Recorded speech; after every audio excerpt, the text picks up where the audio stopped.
ऐसा नहीं तू हुआ कि बेवफा तेरा मासूम चेहरा। देखिए कितना मासूम है, इधर देखो। सब लोग बोलते हैं निशा जी जिसका आप सपोर्ट करती है ना अरमान बाबू, कितना मासूम बच्चा लगता है ना। हम बोले हाँ मासूम बच्चा। तो जब बलिया में सबसे पहले बार गाना गाया था ना, जब इसको झारखंड ले गए थे, बलिया ले गए थे, पूरा चारों तरफ घुमाए थे, सारा असलियत तो इसका उसी दिन पता चल गया था कि कितना मासूम बच्चा है। मुझे भी नहीं पता था कि ये वैसा कर सकता है, बाद में पता चला। ये तुम्हारी गलती उसी दिन पता चली थी और सब लोग की तरफ से मुझे सुनना पड़ा था। इसीलिए कहते हैं क्या कि बेवफा तेरा मासूम चेहरा, बेवफा तेरा, हाँ बेवफा तेरा मासूम चेहरा,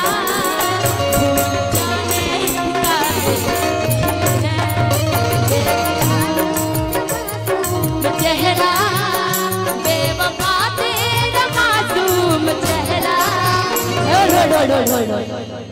हम इधर तो ध्यान ही नहीं दिए जी, कहीं ऐसा ना हो जाए कि नजर हटी दुर्घटना घटी मेरे ऊपर ही लागू हो जाए। ये किधर टैलेंट देख रहे थे, इधर वाला टैलेंट हमारा छुप जा रहा है। बाबू जरा तुम मासूम चेहरा थोड़ा अपना बना के, बड़ा प्यारे बहुत स्मार्ट हो तुम।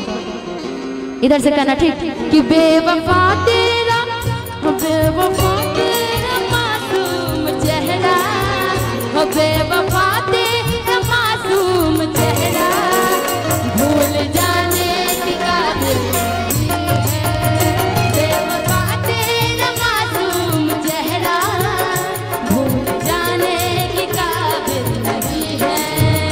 बेवफा तेरा, बेवफा तेरा मासूम चेहरा, भूल जाने की काबिल नहीं है।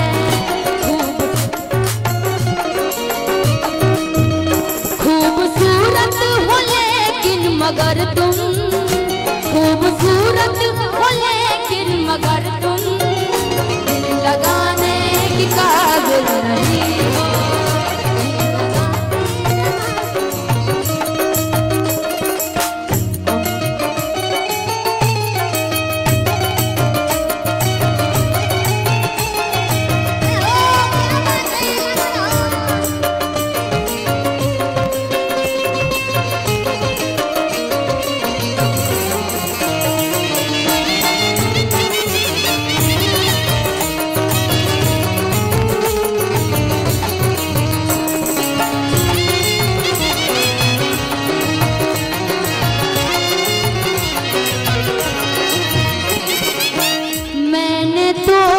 बस दिल दिया था आजमाने के लिए, मैंने तो बस दिल दिया था आजमाने के लिए, मैंने तो बस दिल दिया था आजमाने के लिए, कोशिशें करने लगा, कोशिशें करने लगा जालिम मिटाने के लिए, कोशिशें करने लगा जालिम मिटाने के लिए, कोशिशें करने लगा जालिम मिटाने के लिए। हमने तो बस दिल दिया था आजमाने के लिए।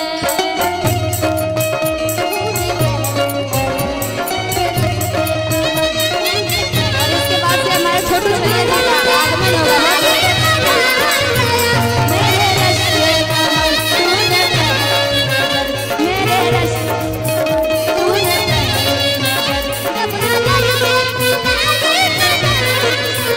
मेरे रस के कमल तूने पहली नजर, मेरे रस के कमल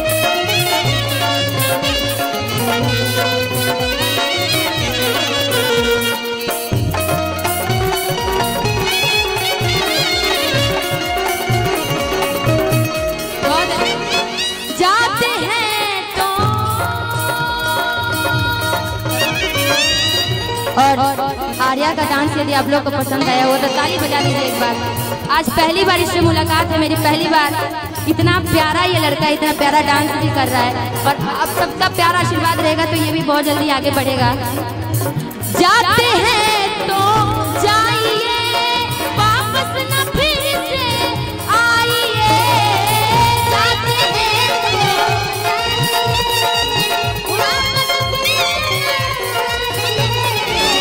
जाते हैं तो जाइए वापस न फिर से आइए, जाते हैं तो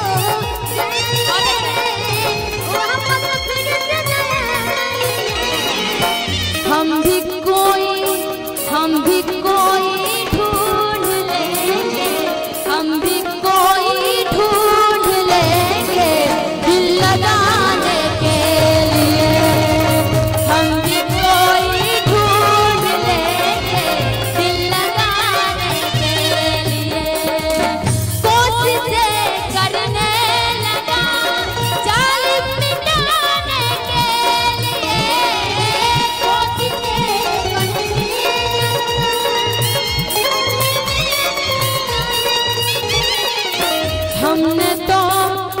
हमने तो बस दिल दिया था आजमाने के लिए, हमने तो बस दिल दिया था आजमाने के लिए, हमने तो दिल दिया था आजमाने।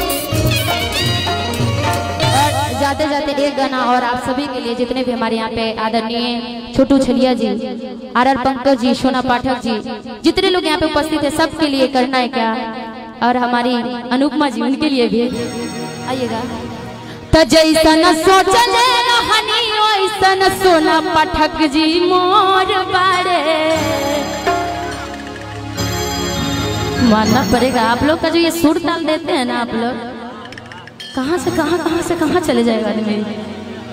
जैसा न सोचले रहनी वैसा न सोता मोर बारे। सोना पाठक जी वहाँ पे बैठे हुए, देखिए अनुपमा जी एकदम पीछे बैठे हुए, देखिए ध्यान से, पीछे देखिए, पीछे कैमरा वाले भैया थोड़ा कैमरा भी इधर करिए ना।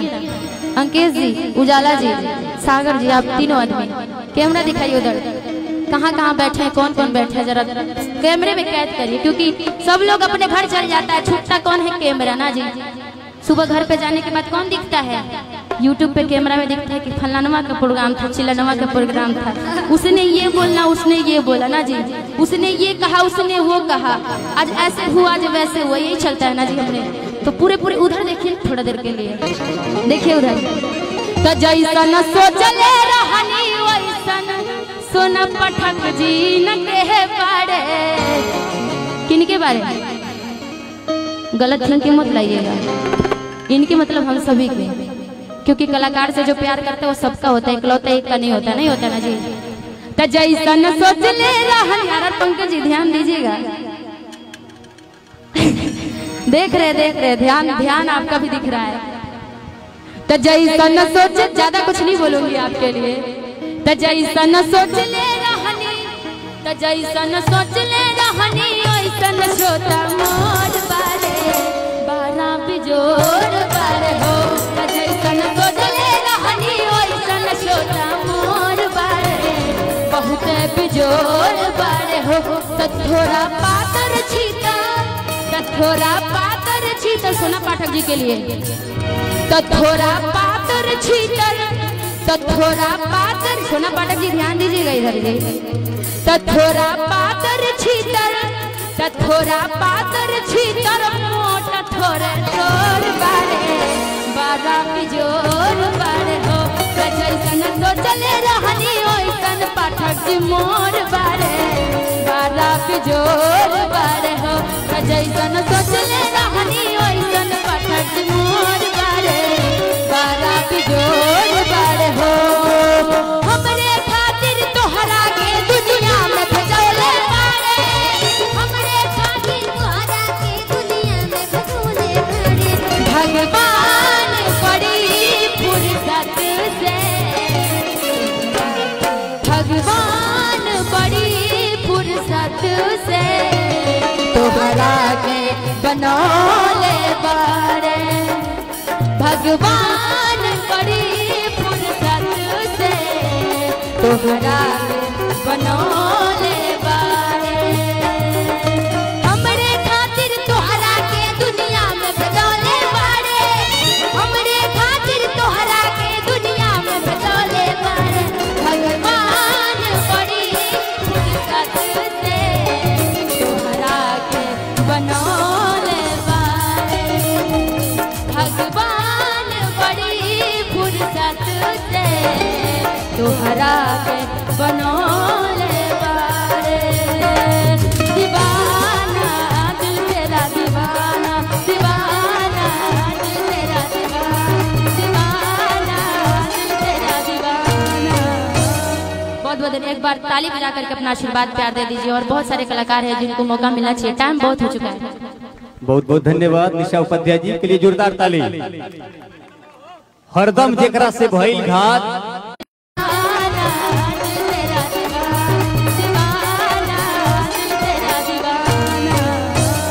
बहुत बहुत एक बार ताली बजा करके अपना आशीर्वाद प्यार दे दीजिए। और बहुत सारे कलाकार हैं जिनको मौका मिलना चाहिए, टाइम बहुत हो चुका है। बहुत बहुत धन्यवाद निशा उपाध्याय जी के लिए जोरदार ताली। हरदम जेकरा से भइल घात ऐसा नहीं तू हुआ कि बेवफा तेरा मासूम चेहरा। देखिए कितना मासूम है, इधर देखो। सब लोग बोलते हैं निशा जी जिसका आप सपोर्ट करती है ना अरमान बाबू, कितना मासूम बच्चा लगता है ना। हम बोले हाँ मासूम बच्चा। तो जब बलिया में सबसे पहले बार गाना गाया था ना, जब इसको झारखंड ले गए थे, बलिया ले गए थे, पूरा चारों तरफ घुमाए थे, सारा असलियत तो इसका उसी दिन पता चल गया था कि कितना मासूम बच्चा है। मुझे भी नहीं पता था कि ये वैसा कर सकता है, बाद में पता चला। ये तुम्हारी गलती उसी दिन पता चली थी और सब लोग की तरफ से मुझे सुनना पड़ा था। इसीलिए कहते हैं क्या कि बेवफा तेरा मासूम चेहरा, बेवफा तेरा, हाँ बेवफा तेरा मासूम चेहरा।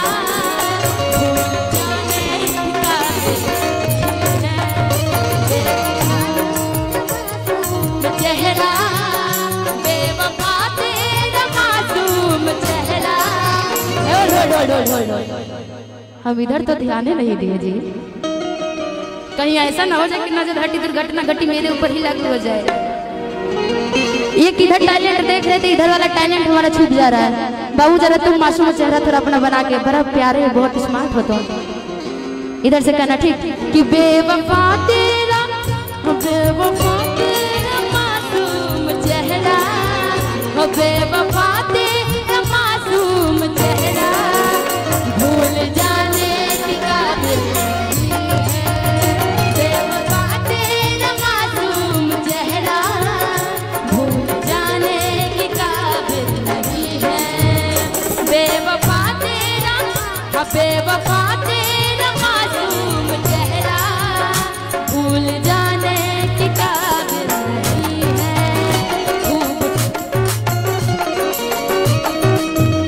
खूबसूरत हो लेकिन मगर तुम, खूबसूरत हो लेकिन मगर तुम दिल लगाने की काबिल नहीं हो।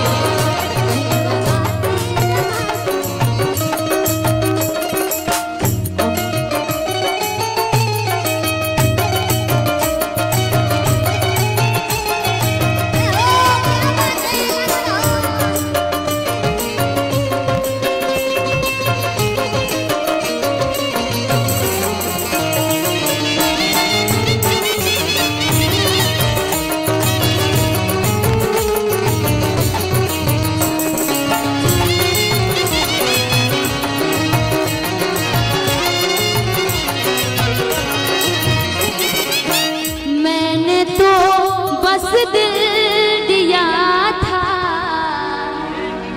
आजमाने के लिए, मैंने तो बस दिल दिया था आजमाने के लिए। मैंने तो बस दिल दिया था आजमाने के लिए। कोशिशें करने लगा, कोशिशें करने लगा जालिम मिटाने के लिए। कोशिशें करने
और आर्या का डांस यदि आप लोग को पसंद आया हो तो ताली बजा दीजिए एक बार। आज पहली बार इससे मुलाकात है मेरी, पहली बार। इतना प्यारा ये लड़का इतना प्यारा डांस भी कर रहा है और अब सबका प्यारा आशीर्वाद रहेगा तो ये भी बहुत जल्दी आगे बढ़ेगा। जाते हैं तो जाइए, वापस न फिर से आइए। जाते हैं तो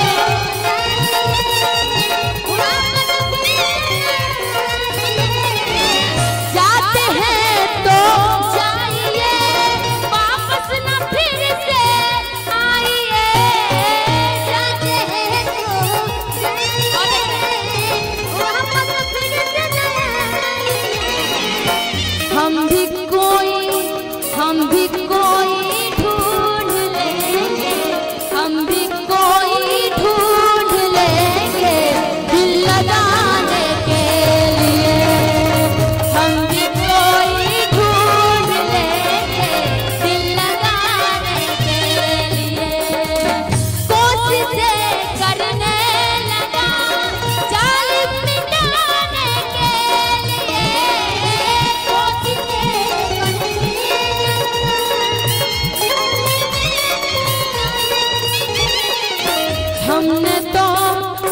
हमने तो बस दिल दिया था आजमाने के लिए। हमने तो बस दिल दिया था आजमाने के लिए। हमने तो दिल दिया था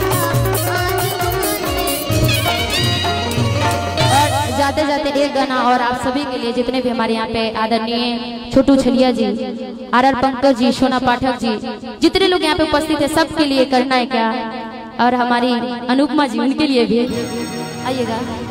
तो जैसा न सोचले रहनी वैसा न सोना पाठक जी मोर बारे।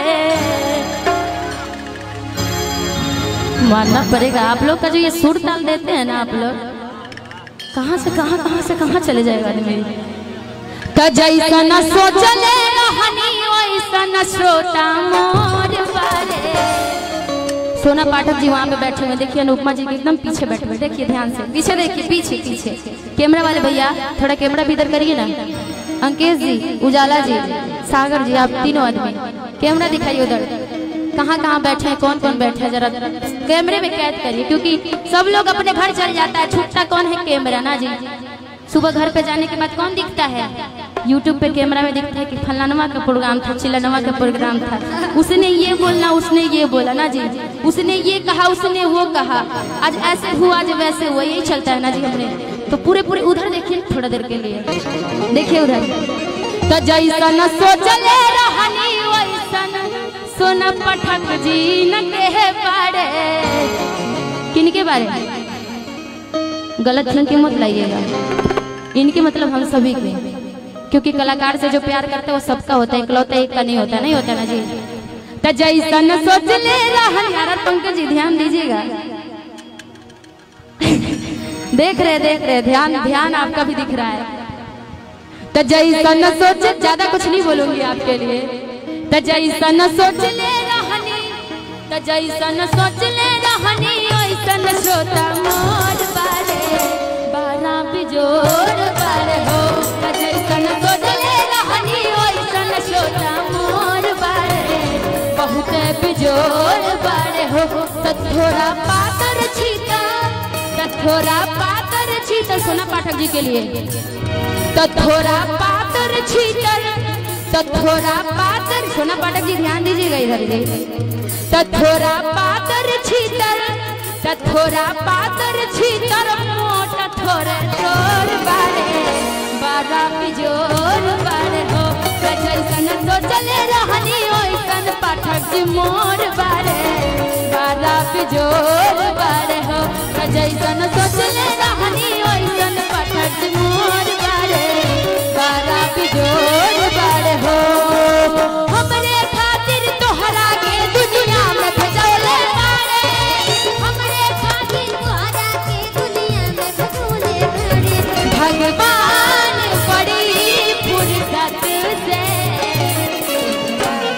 भगवान बड़ी फुर्सत से तोहरा के बनौले बारे भगवान बड़ी फुर्सत से तोहरा के बनौले बारे हमरे खातिर तोहरा के दुनिया में भेजौले बारे हमरे खातिर तोहरा के दुनिया में भेजौले बारे भगवान बड़ी फुर्सत से तोहरा के बनौले बारे भगवान बड़ी फुर्सत से तोहरा के बनौले बारे दीवाना दिल तेरा दीवाना दीवाना दिल तेरा दीवाना दिल तेरा दीवाना।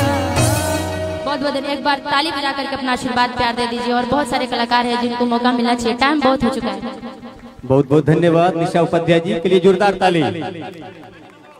हरदम जेकरा से भइल घात ऐसा नहीं तू हुआ कि बेवफा तेरा मासूम चेहरा। देखिए कितना मासूम है, इधर देखो। सब लोग बोलते हैं निशा जी जिसका आप सपोर्ट करती है ना अरमान बाबू कितना मासूम बच्चा लगता है ना। हम बोले हाँ मासूम बच्चा। तो जब बलिया में सबसे पहले बार गाना गाया था ना, जब इसको झारखंड ले गए थे, बलिया ले गए थे, पूरा चारों तरफ घुमाए थे, सारा असलियत तो इसका उसी दिन पता चल गया था कि कितना मासूम बच्चा है। मुझे भी नहीं पता था कि ये वैसा कर सकता है, बाद में पता चला। ये तुम्हारी गलती उसी दिन पता चली थी और सब लोग की तरफ से मुझे सुनना पड़ा था। इसीलिए कहते हैं क्या कि बेवफा तेरा मासूम चेहरा बेवफा तेरा हाँ बेवफा तेरा मासूम चेहरा भूल जाने का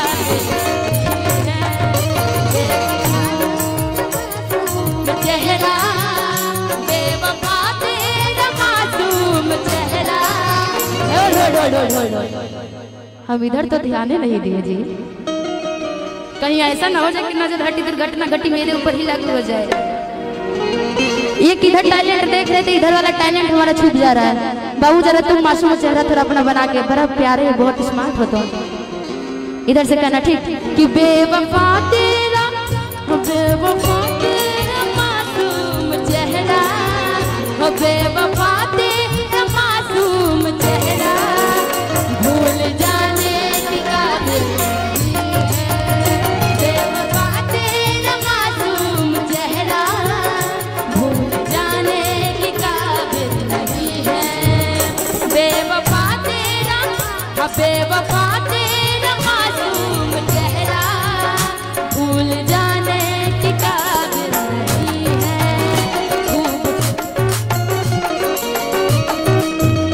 खूबसूरत हो लेकिन मगर तुम खूबसूरत हो लेकिन मगर तुम दिल लगाने की काबिल नहीं हो।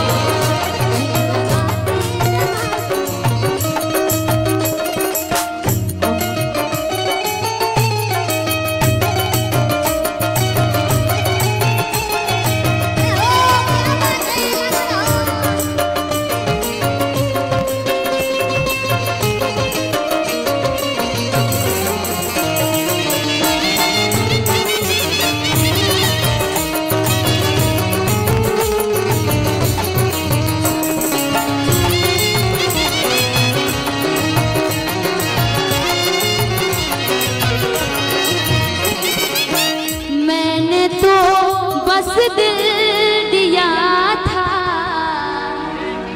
आजमाने के लिए।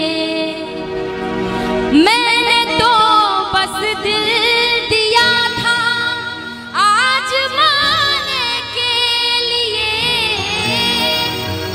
मैंने तो बस दिल दिया था आजमाने के लिए। कोशिशें करने लगा कोशिशें करने लगा जालिम मिटाने के लिए। कोशिशें करने लगा जालिम मिटाने के लिए। कोशिशें करने लगा जालिम मिटाने के लिए।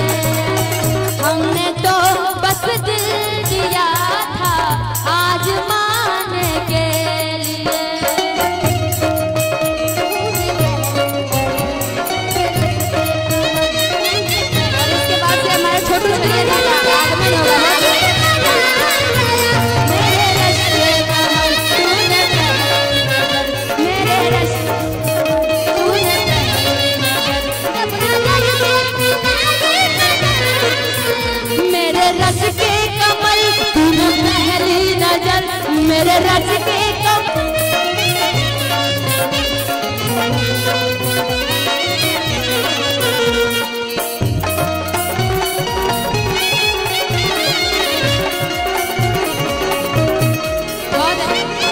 जाते हैं तो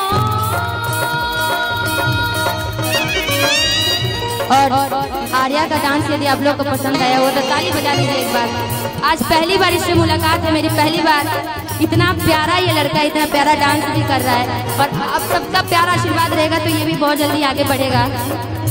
जाते हैं तो जाइए वापस न फिर से आइए, जाते हैं तो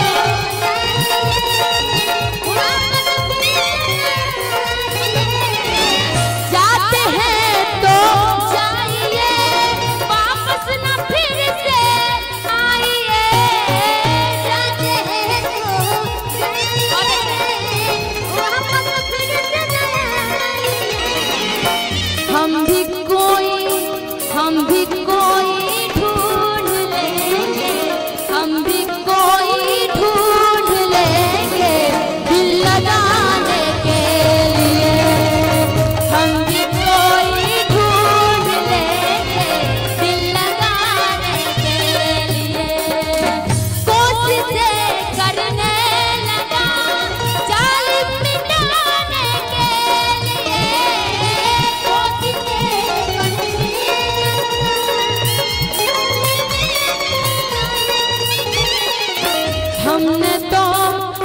हमने तो बस दिल दिया था आजमाने के लिए, हमने तो बस दिल दिया था आजमाने के लिए, हमने तो दिल दिया था और जाते जाते एक गाना और आप सभी के लिए, जितने भी हमारे यहाँ पे आदरणीय छोटू छलिया जी, आर पंकज जी, सोना पाठक जी, जितने लोग यहाँ पे उपस्थित है सबके लिए करना है क्या, और हमारी अनुपमा जी उनके लिए भी आइएगा। तो जैसा न सोचले रहनी वैसा न सोना पाठक जी मोर बारे, मानना पड़ेगा आप लोग का जो ये सुर ताल देते हैं ना आप लोग, कहाँ से कहाँ चले जाएगा आदमी। तो जैसा न सोचले रहनी वैसा न सोता मोर बारे। सोना पाठक जी वहाँ पे बैठे हुए, देखिए अनुपमा जी एकदम पीछे बैठे हुए, देखिए ध्यान से, पीछे देखिए, पीछे कैमरा वाले भैया थोड़ा कैमरा भी इधर करिए ना। अंकेश जी, उजाला जी, सागर जी, आप तीनों आदमी कैमरा दिखाइए उधर, कहाँ बैठे हैं, कौन बैठे हैं, जरा कैमरे में कैद करिए, क्योंकि सब लोग अपने घर चल जाता है, छूटता कौन है कैमरा ना जी। सुबह घर पे जाने के बाद कौन दिखता है, यूट्यूब पे कैमरा में दिखता है कि फलानवा का प्रोग्राम था, चिल्लानवा का प्रोग्राम था, उसने ये बोलना, उसने ये बोला ना जी, उसने ये कहा, उसने वो कहा, आज ऐसे हुआ, आज वैसे हुआ, यही चलता है ना जी। हमने तो पूरे उधर देखिए थोड़ा देर के लिए, देखिए उधर। तो जैसा न सोचले रहनी वैसा न सोना पाठक जी न के बारे, किनके बारे, गलत थिंकिंग मत लाइएगा, इनके मतलब हम सभी के, क्योंकि कलाकार से जो प्यार करता है वो सबका होता है, इकलौता एक का नहीं होता ना जी।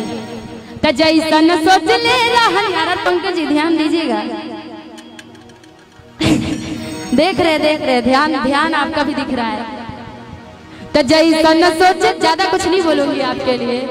तो जैसा न सोचले रहनी, तो जैसा न सोचले रहनी वैसा न सोता मोर बारे, बारा बिजोड़ बारे हो। तो जैसा न सोचले रहनी वैसा न सोता मोर बारे, बहुत बिजोड़।